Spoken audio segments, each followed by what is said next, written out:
Shalom saudara, selamat pagi. Bagaimana kabar saudara? Senang sekali dapat menjumpai saudara dalam renungan pagi Spiritual Life. Pagi hari ini kita akan kembali merenungkan firman Tuhan di dalam Keluaran 22 ayat 25 sampai ayatnya yang ke-27. Di dalam renungan ini saya berikan judul Kasih lebih besar dari keuntungan. Saya akan bacakan bagian firman Tuhan bagi kita semua. Demikian firman Tuhan. Jika engkau meminjamkan uang kepada seseorang dari umatku, orang miskin di antaramu, jangan bertindak seperti pemakan riba terhadap dia. Jangan bebankan bunga kepadanya. Jika engkau sampai mengambil jubah sesamamu sebagai gadai, engkau harus mengembalikannya kepada dia sebelum matahari terbenam, sebab hanya itu saja selimutnya, pakaian yang menempel pada kulitnya. Apalagi yang dapat dipakainya untuk tidur. Apabila ia menjerit kepadaku, aku akan mendengarkannya sebab aku ini pengasih. Saudara, ayat-ayat yang kita baca dan akan renungkan hari ini membahas tentang hukum sosial yang diberikan Tuhan kepada Israel untuk mengatur kehidupan bersama, khususnya mengenai pinjam-meminjam dan perlakuan terhadap orang miskin. Di sana dijelaskan bahwa jika engkau meminjamkan uang kepada salah seorang dari umatku, orang yang miskin di antaramu, maka janganlah engkau berlaku sebagai seorang penagih hutang terhadap dia. Janganlah engkau membebankan bunga uang kepadanya.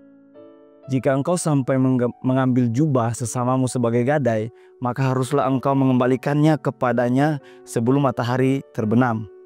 Sebab hanya itu saja penutup tubuhnya, itulah yang memalut kulitnya. Dengan apakah ia dapat tidur? Maka apabila ia berseru kepadaku, aku akan mendengarkannya, sebab aku ini pengasih. Saudara, hukum ini sangat berguna, khususnya ketika nanti di tanah Kanaan mereka, bangsa Israel, akan menjadi masyarakat agraris, di mana sebagian besar orang hidup dari hasil tanah, ternak, dan perdagangan kecil. Orang miskin sering membutuhkan bantuan keuangan untuk bertahan hidup, terutama saat mengalami gagal panen atau dalam musim sulit. Saudara yang kekasih, Tuhan berfirman dalam Keluaran 22 ayat 25 sampai 27 berbicara tentang cara umat Allah harus memperlakukan orang miskin dan yang sedang kesulitan. Tuhan melarang bangsa Israel untuk mengambil keuntungan dari kesusahan orang lain. Bahkan bila mereka memberi pinjaman, tidak boleh ada bunga, tidak boleh ada penindasan, dan gadai yang diambil harus dikembalikan agar orang miskin tetap dapat tidur dengan layak. Karena dalam konteks ini, bunga bukan sekedar keuntungan bisnis, tetapi bentuk penindasan terhadap yang miskin. Pinjaman untuk kebutuhan pokok harus bebas bunga. Saudara, hukum ini juga diberikan kepada kita agar kita sebagai orang percaya hidup saling menolong, khususnya menolong sesama kita yang sedang dalam kesusahan atau mengalami kesulitan dalam hal keuangan. Karena zaman sekarang dunia kita dikuasai oleh sistem ekonomi yang sering menekan mereka yang lemah. Hutang berbunga tinggi, pinjaman online yang menjerat, dan praktik bisnis yang tidak adil. Banyak orang justru semakin menderita karena ditolong dengan cara yang salah.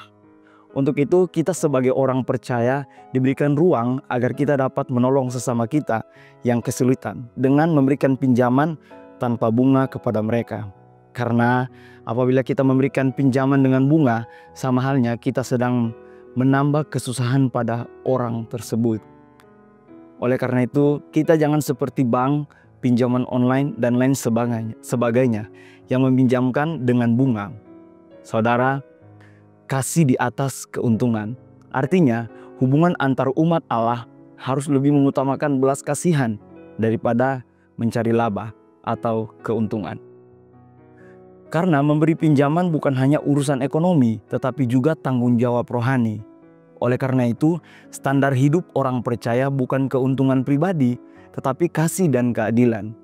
Jika kita punya Tuhan yang penuh dengan belas kasihan, maka umatnya pun harus hidup dengan belas kasihan. Jadi melalui ayat ini kita diajarkan 3 hal.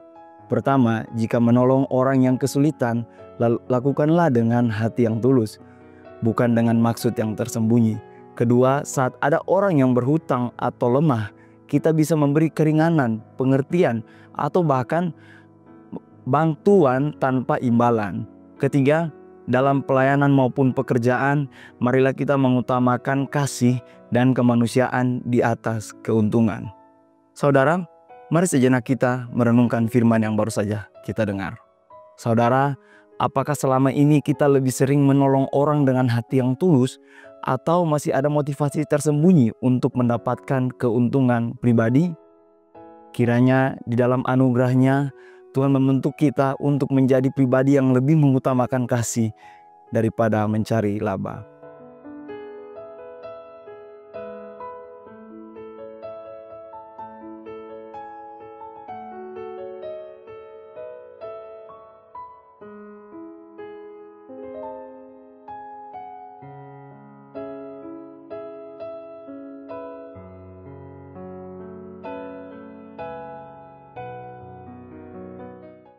Demikian firman Tuhan hari ini. Mari kita berdoa. Sungguh kami mengucap syukur Tuhan buat firman Tuhan yang datang dalam kehidupan kami di pagi hari ini. Kami yakin dan percaya kalau firman Tuhan ini datang, Tuhan mau mengubahkan setiap kehidupan kami. Untuk itu Bapa, lewat firman Tuhan ini mari ajarkan kami, bentuk kami agar kami boleh menjadi pribadi yang penuh dengan belas kasihan. Ketika melihat saudara-saudara kami yang lemah, ketika melihat saudara-saudara kami yang membutuhkan, biarlah kami menjadi pribadi yang mau menolong dengan tulus, dengan segenap hati, tanpa meminta imbalan. Untuk itu Tuhan, Roh Kudus, kami butuh Roh Kudus untuk menolong kami melakukan firman Tuhan ini dalam setiap kehidupan kami. Bapa, kami serahkan sepanjang hari ini ke dalam tangan Tuhan. Pagi, siang, sampai malam ke dalam tangan Tuhan. Biarlah kami berjalan bersama-sama dengan Tuhan. Hanya di dalam nama Tuhan Yesus Kristus kami sudah berdoa dan mengucap syukur. Haleluya, amin. Selamat pagi saudara, selamat beraktivitas, Tuhan Yesus memberkati.